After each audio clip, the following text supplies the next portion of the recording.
recording.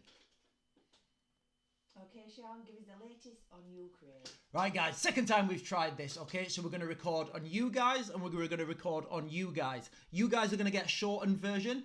If you guys want the full video, check the link in the bio and we're going to do the full video will be on there. And also the links in the description that I can reference these articles. So for you guys initially, what we're going to talk about now is what's been happening in Ukraine. The two things that I said would happen and they're happening now. So remember in February when I said we're going to see the start of this and we're going to see this diversions?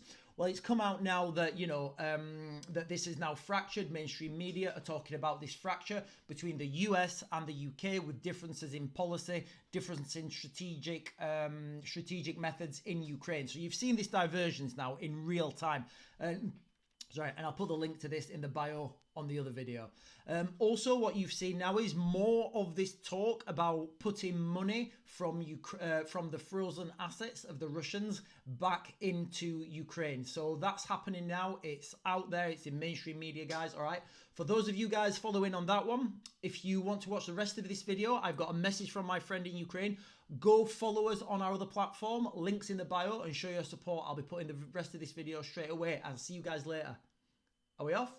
All right, guys. So for you guys, so that's basically what I've been saying for quite a while. I said that, in February this year, you would start to see this divergence between the US and the UK, which is what you're going to see now, guys. All right. I'll put the link into the bio.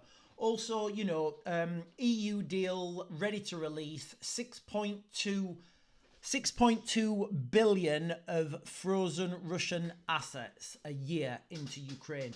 I said that this would be like the final straw because this is hitting people in their pockets. Now, it doesn't matter what your policies are. It doesn't matter, all the posturing, your military is X, Y, and Z.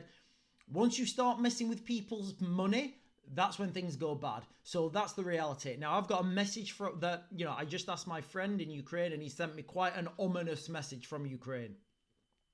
I'll just read it out to you.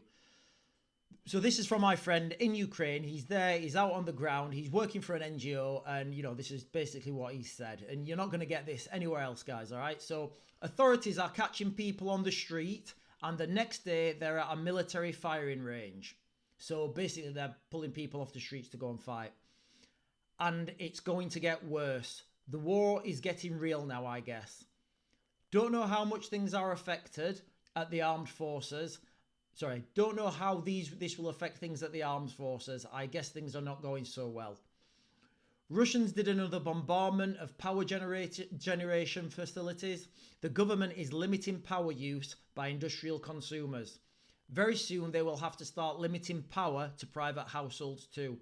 So if you remember last winter, the Russians started to target the Ukrainian power infrastructure. So the cables, the what are they called? Like the substations, sorry. To lower the electricity output of Ukraine. Now the Russians have they've started to identify and attack the actual power generation plants. And once these go down, they're a lot harder to get back up and running. We will have no electricity during the day, I guess. At night, nuclear will be covering the demand. And this time they are not targeting distribution networks. They are targeting generation facilities. Imports from Europe won't suffice.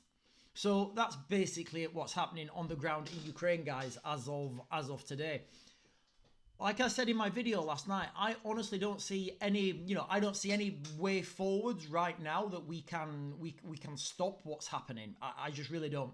In the UK, we have a political class who are just because the political class in the UK are career politicians.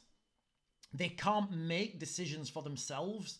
Like, me, you, I'm sure we make decisions on our own lives all the time. You get to a road, if there's no cars there, you cross it. If you get to a road and there's a load of trucks coming really fast, you're not going to cross it.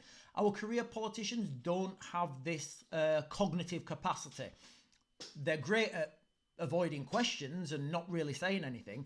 But the reason they don't have this capacity is because they've never done anything. They leave university at 21 or 23 if they've done a master's, and they go straight into politics. So How do they know what life's like in the real world? How do they know how these Russians are going to just literally play with them? I mean, can you honestly see Rishi Sunak having a face-to-face discussion with Vladimir Putin and negotiating a good deal?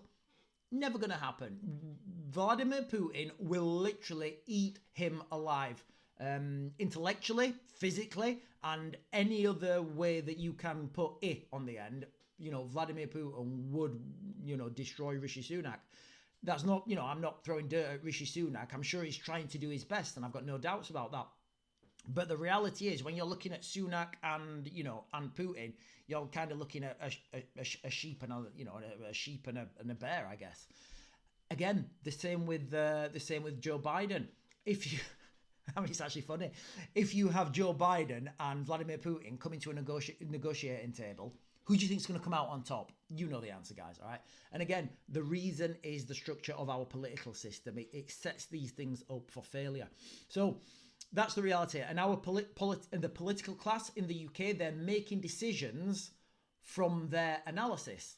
And they get their analysis from the military. And who do they get their analysis from? Well, they get their analysis from people miles away in offices who are getting information off. It used to be people like me who are coming back, they're telling them one thing, and then by the time this has got worked back, first of all, the first port of call, nobody from the British Embassy staff, I don't think, is going out to the front line in Ukraine. So they have to get their information from their Ukrainian, their Ukrainian sponsors, their Ukrainian intelligence gathering operators. So first of all, they will have an agenda. And I don't mean anything sinister. I mean, the Ukrainians who are reporting back to the British will want more weapons, they'll want more money, they'll want more troops, they'll want, you know what I'm saying? So when they put their report in, it won't be unbiased. So they'll put a biased report in, and they have to do that, for the survival of their own country, they have to do that. So straight away, you've got a biased report, which will then find its way to, eventually that'll find its way to, I don't know, the defense attaché, the British ambassador, whoever. They will then sign off on it and say, yes, this is the situation in Ukraine. This is what's happening. So straight away, that report that the ambassador signed off on is second or third hand at very best. That report then will go back to the UK, and that will sit on some civil servant's desk. And that civil servant will also have an agenda. They'll have to think about continuity of government. They'll have to think about governmental policy, so that whatever happens, they will have to, whatever their decisions then will have to fit in with the Tory party. So you can see already and this takes time. This is not done instantly. These reports, by the time they're written on the front line or whatever, sent back through all these lines and chains, getting a little bit changed, a little bit taken out, a little bit added. It all comes to an end where Rishi Sunak gets a report and it's just an absolute fabrication of the truth. Anyway, that's the system. Not only is it a fabrication of the truth, by the time Rishi Sunak's got that report, the situation on the front's probably changed because things are happening so quickly. Now, remember, guys, all right, I said it yesterday in our video. I'll put it in the link to this description. France have already committed to sending French troops into Ukraine if the Ukrainian front line fails. They've already admitted that. They've come out and said it, they're saying quite openly that that's what will happen. So we should take it as a given that's going to happen. The next question is, what is the front line? What do they mean by the front line? Because I could put the argument that the front line's getting overrun every day. The reality is the Russians' war machine now is up to a scale that we just can't compete with it at the West. We cannot compete with the Russian war machine. They're building the munitions that they're building in Russia are cheaper. They're easier to build. They don't have all the latest technology. They don't rely on a huge supply chain that can be disrupted at any point. All the stuff that they need to build their munitions is in Russia. So that's it now, and they're at a war economy. So as the West, which we've already committed to meeting these guys head on, it has to happen, and it's probably going to happen on the River Dnipro. That's probably going to be the new front line, and that's the reality of the situation on the ground at the moment. There's something else I wanted to say as well. What is it? Hang on. Let me just check. Let me just check here, guys, quickly. I'm gonna hold this up because I know my sound's not going the best. Right, okay.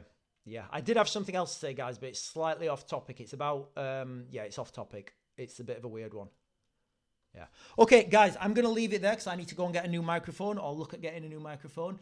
Let me know what you think in the chat, guys. Do you think I'm wrong? Do you think these things are not happening? I'll put the links to the description below. And that is it, guys. I'll speak to you guys later.